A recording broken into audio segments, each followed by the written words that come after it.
વિભાગ સીની તૈયારી તમારે આ જ વિડીયોની અંદર થઈ જવાની છે. 100% ગેરંટી સાથે કહું છું કે સેક્શન સી ની અંદર 2 ગુણના પ્રશ્નો આના બહાર એક પણ પૂછાશે નહીં, અને એ પણ તમારી તૈયારી થાય છે, જવાબ સાથે આપવામાં આવે છે, એટલે તૈયારી પણ થઈ જાય છે. તો આ વિડીયો તમારા માટે છે. ખાસ વિડીયોને લાઈક કરી નાખો અને વિડીયોને શેર અવશ્ય કરજો. તો ચલો આપણે શરૂઆત કરીએ છીએ. તો બ્લુપ્રિન્ટ પ્રમાણે જેટલા ચેપ્ટર છે એમાંથી જ હું તમને આપવાનો પ્રયત્ન કરેલો છે. પહેલું છે ભારતના ભાષાકીય માળખાનો ખ્યાલ આપો. મોસ્ટ આઈએમપી પ્રશ્ન છે, 2018-19માં પણ પૂછેલો પ્રશ્ન છે. તો કે ભારતમાં હિન્દી સૌથી વધુ બોલાતી ભાષા છે, બીજા ક્રમે બંગાળી ભાષા આવે છે, અંગ્રેજી ઉપરાંત 22 ભાષાઓ આપણા બંધારણની રાજ્ય માન્ય ભાષાઓ છે, ગુજરાતી ભાષા દેશમાં 7મા સ્થાન ધરાવે છે, ભાષાનો રાષ્ટ્ર અને રાષ્ટ્રીયતા સાથે ગાઢ અને ભાવાત્મક સંબંધ છે.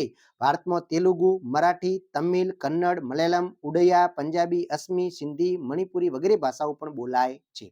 એના પછી બીજું છે કે વસ્તીના માળખામાં કઈ કઈ બાબતોનો સમાવેશ થાય છે. આ વખતે પણ મોસ્ટ ટાઈમલી પ્રશ્ન છે, જે 2022માં પણ પૂછેલો પ્રશ્ન છે.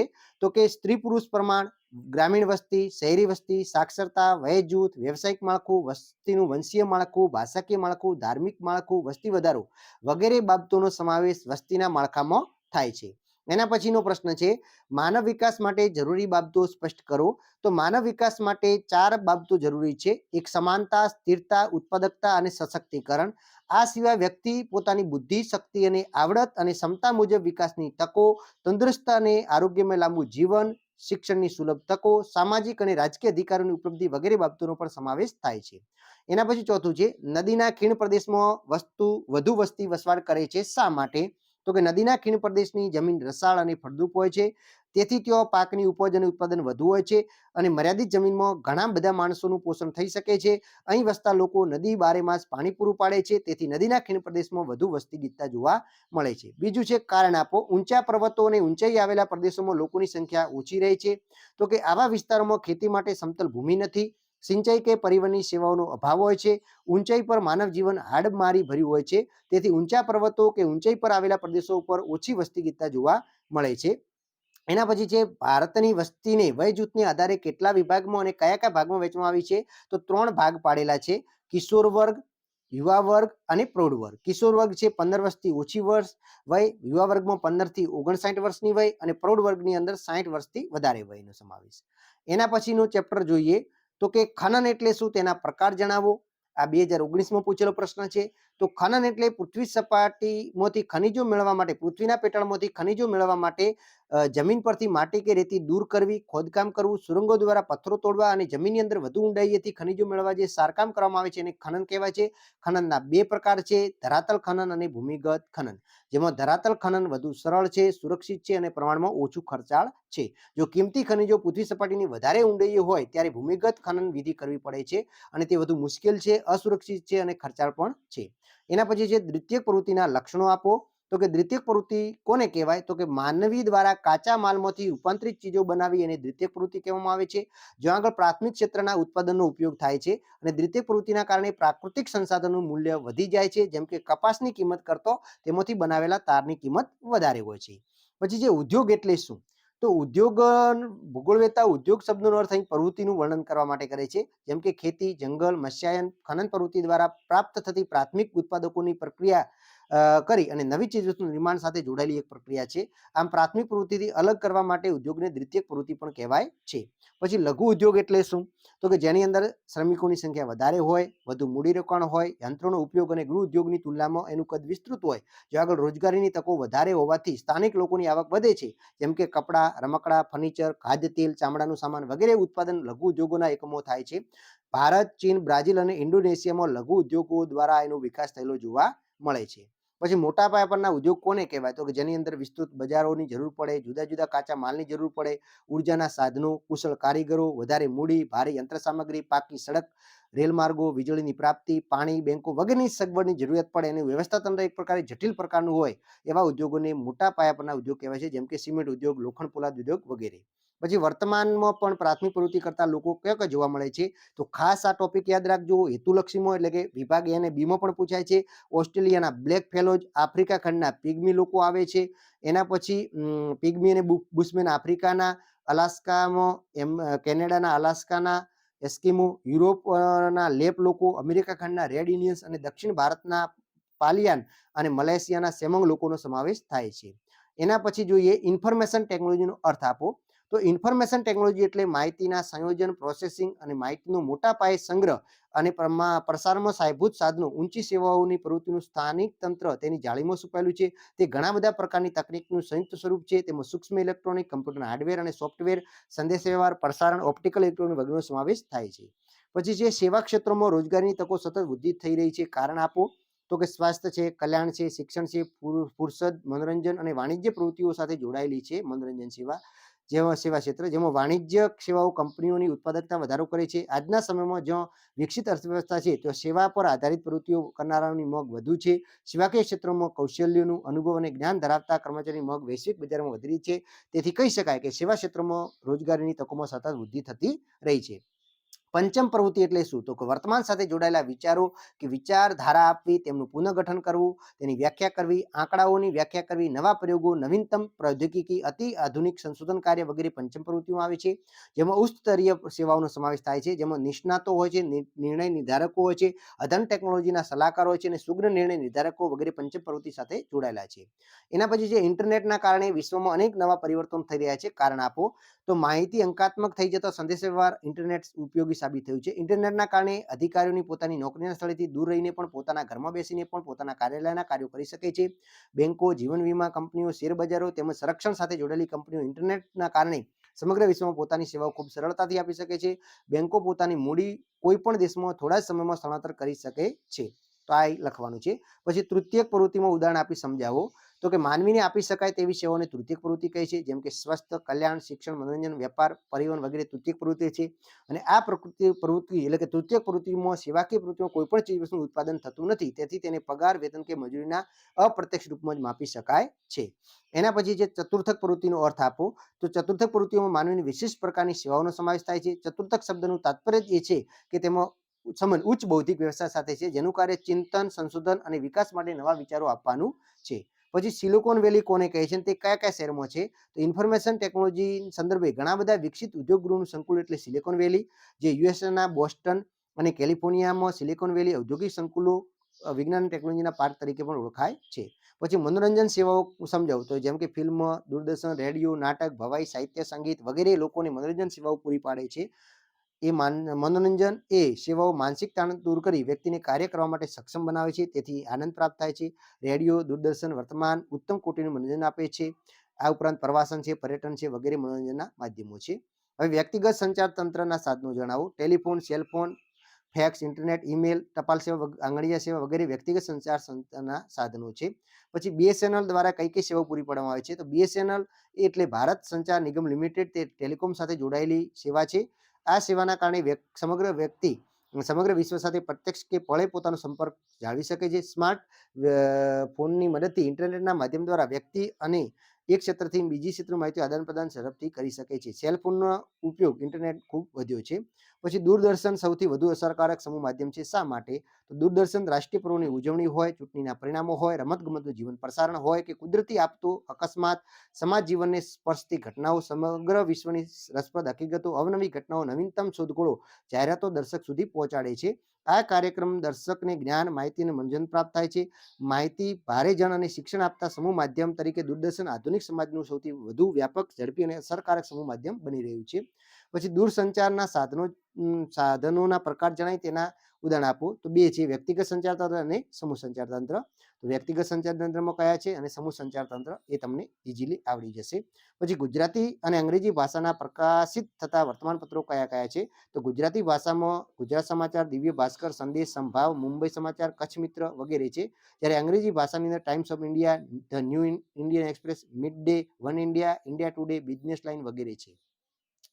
હવે બંદર એટલે શું? બંદરના કયા કયા પ્રકાર પડે છે?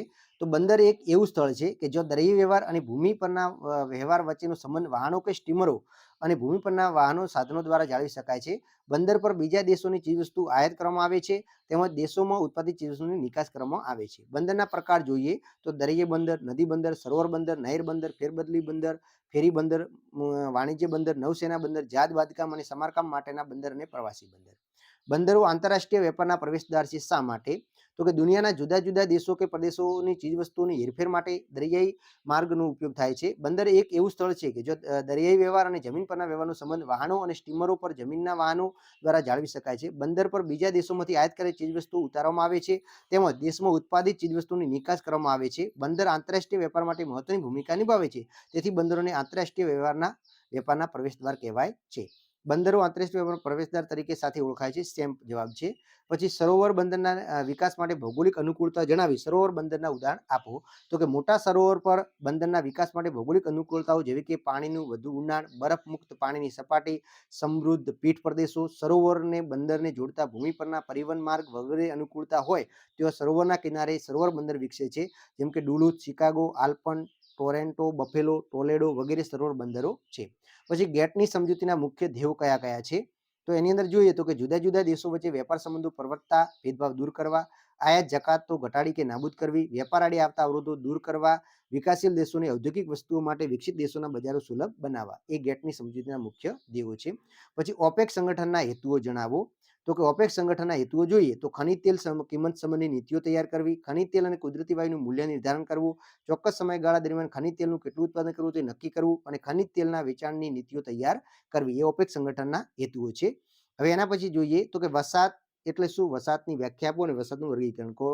તો રહેઠાણોના વિશાળ સમૂહને વસાહત કહે છે. આ વ્યાખ્યા ગ્રિફિથ ટેલરે આપેલી છે. હવે માનવ વસાહત બે પ્રકારની છે, સામૂહિક વસાહત અને છૂટી છવાઈ વસાહત. સામૂહિક વસાહતના બે પ્રકાર છે, શહેરી વસાહત અને ગ્રામીણ વસાહત. ગ્રામીણ વસાહતના લક્ષણો જણાવો. તો કે તેઓ વસતા લોકો પ્રાથમિક પ્રવૃત્તિ જેવી કે ખેતી, ખનન, વનીલ પેદાશ એકઠી કરવી, પશુપાલન, મત્સ્યાયન પ્રવૃત્તિ કરે છે. ખેતી એ ગ્રામીણ વસાહતનું મુખ્ય લક્ષણ છે.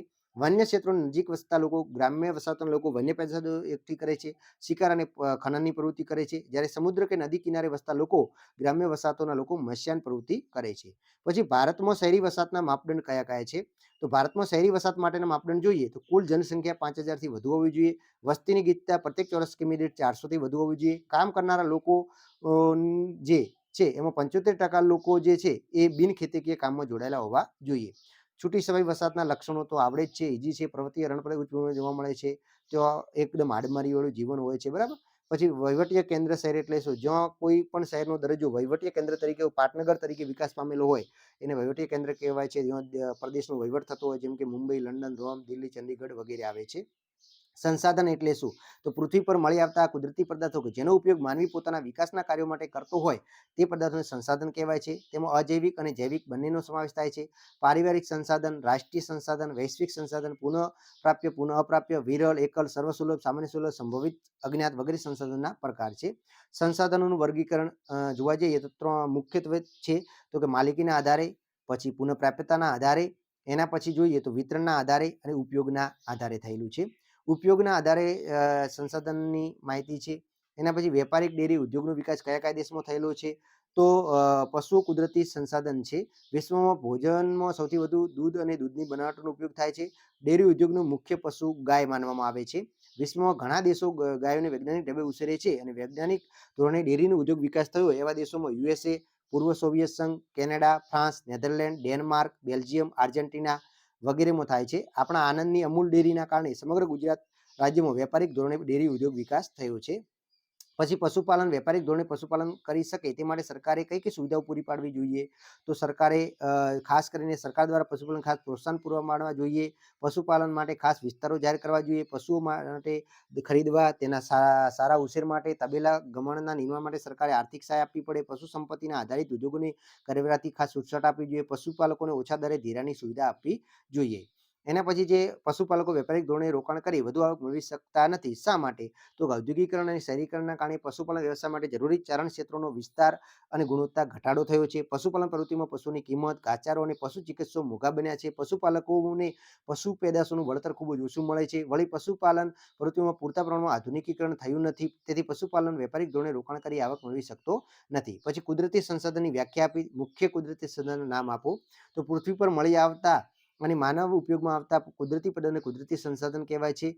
જેની અંદર ખાસ જોઈએ તો મુખ્યત્વે જોવા જઈએ તો કુદરતી સંસાધનમાં જળ સંસાધન, ભૂમિ, જમીન, ખનિજો, સાગરી સંસાધન, પશુ સંસાધન અને માનવ સંસાધન છે.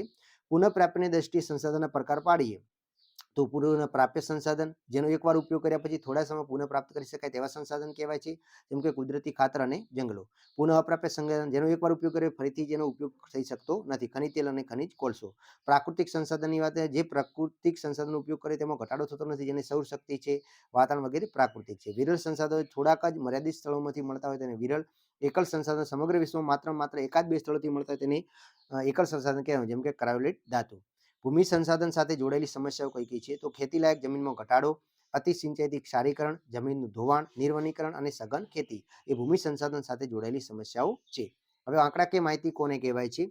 તો એકદમ ઈઝી છે. પછી આની અંદર ખાસ ધી સર્વે ઓફ ઇન્ડિયા સંસ્થા ક્યાં આવેલી છે? તો કે દહેરાદૂન ખાતે આવેલી છે. નાટમોનું પૂરું નામ યાદ રાખવાનું છે, national atlas and thematical mapping organisation છે.